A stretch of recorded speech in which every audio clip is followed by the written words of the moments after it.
नमस्ते मेरे प्यारे विद्यार्थियों। कभी सोचा है कि एक दोस्त कैसा होता है? कोई ऐसा जो आपको हंसाए, आपको नई नई दुनिया दिखाए और जब भी आप मुश्किल में हो तो रास्ता भी सुझाए।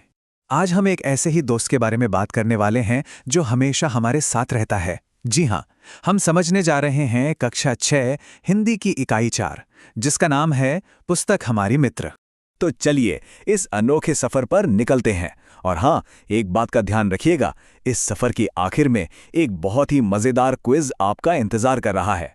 जो भी इस विश्लेषण को ध्यान से समझेगा वो बनेगा क्विज का सुपरस्टार और अपना खास रिजल्ट कार्ड भी डाउनलोड कर पाएगा। तो क्या सब तैयार हैं? चलिए शुरू करते हैं। दोस्तों, ये जो पाठ है ये कोई कहानी या कविता नहीं है, बल्कि ये एक चिट्ठी है, एक पत्र।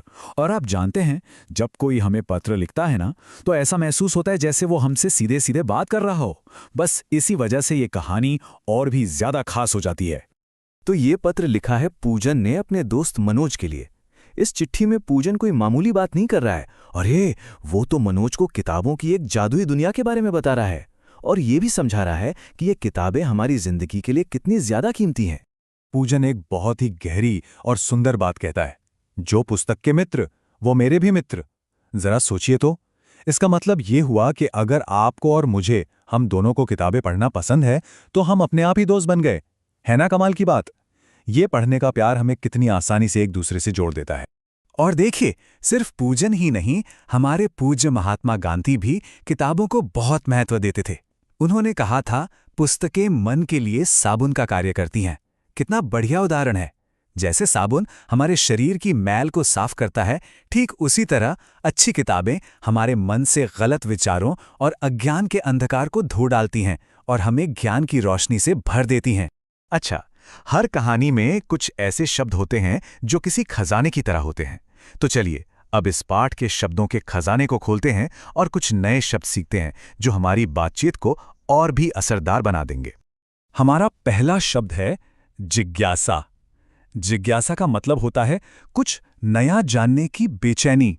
वो एक इच्छा जो पूछती है, अरे ऐसा क्यों होता है, या इसके बाद क्या होगा। और आपको पता है, किताबें हमारी इसी जिज्ञासा को शांत करने का सबसे अच्छा जरिया है। अगला शब्द है अभियान। देखिए, जब बहुत सारे लोग मिलके किसी एक अच्छे काम के लिए कोशिश करते हैं तो उसे अभियान कहते हैं। जैसे इस पाठ में वांछे गुजरात अभियान का जिक्र है, जिसका एक ही मकसद था कि गुजरात में हर कोई किताबें पढ़े। और हमारा तीसरा कीमती शब्द है संकल्प। संकल्प का सीधा सा मतलब है पक्का इरादा। जब आप मन में ये ठान लेते हैं कि मैं ये काम करके ही रहूंगा। जैसे कोई ये संकल्प ले सकता है कि भाई मैं रोज सोने से पहले किताब का कम से कम एक पन्ना तो जरूर पढ़ूंगा।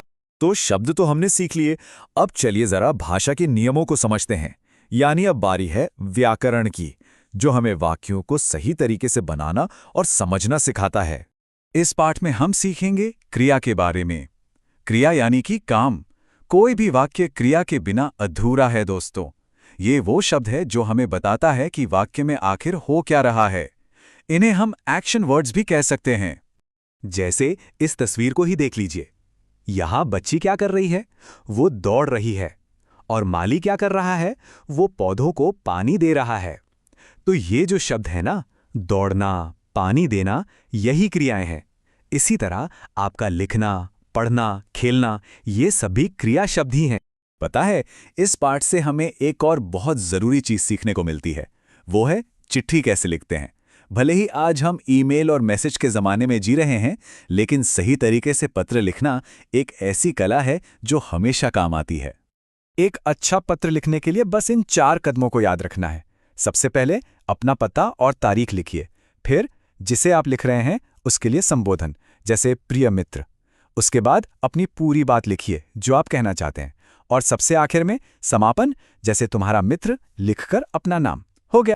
तो दोस्तों, हमने इस पाठ का पूरा सफर तय कर लिया है।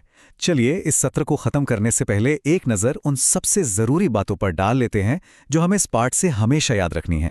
ये इस पाठ की सबसे सुंदर और प्यारी सीख है। अगली बार जब किसी के जन्मदिन पर जाएं तो फूलों का गुलदस्ता यानी बुके नहीं, बल्कि एक अच्छी सी किताब यानी बुक तोहफे में दे। क्योंकि फूल तो कुछ दिन में मुरझा जाएंगे, लेकिन किताब से मिला ज्ञान जिंदगी भर साथ रहेगा। और आखिर में इस पूरे पाठ का निचोड़ बस एक लाइन में है। किताबें हमारी सबसे अच्छी और सबसे सच्ची दोस्त हैं।